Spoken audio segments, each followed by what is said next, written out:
حضرت کعب نے فرمایا کہ اللہ تعالیٰ نے ادریس علیہ السلام کی طرف وحی کی کہ میں تمام اولاد آدم کے اعمال کے برابر تمہارے اعمال آسمان کی طرف بلند کرتا ہوں۔ شاید اس وقت کے بنی آدم مراد ہوں گے، اور ادریس علیہ السلام نے چاہا کہ ان کے اعمال میں مزید اضافہ ہو۔ ان کے پاس فرشتوں میں ایک دوست فرشتہ آیا۔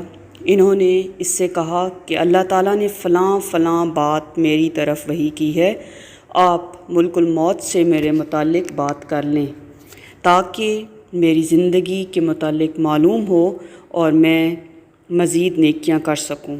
فرشتے نے انہیں پروں پر اٹھایا اور آسمان کی طرف لے کر اوپر چڑھا۔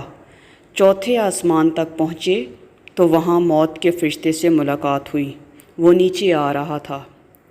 فرشتے نے ملک الموت سے حضرت ادریس علیہ السلام کے متعلق بات کی۔ اس نے کہا، ادریس کہاں ہیں؟ فرشتے نے کہا، میری پشت پر ہیں۔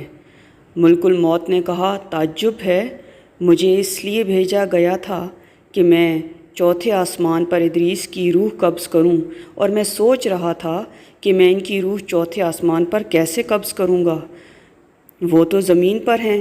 پھر اس نے وہاں ادریس علیہ السلام کی روح قبض کی۔ اسی کے متعلق فرمان خداوندی ہے، اور ہم نے ان کو مقام بلند پر اٹھا لیا۔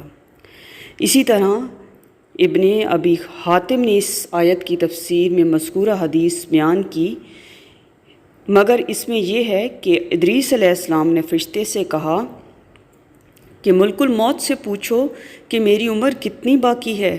ملک الموت اس کے پاس ہی تھا۔ اس نے پوچھا کہ اس ادریس کی عمر ابھی کتنی باقی ہے۔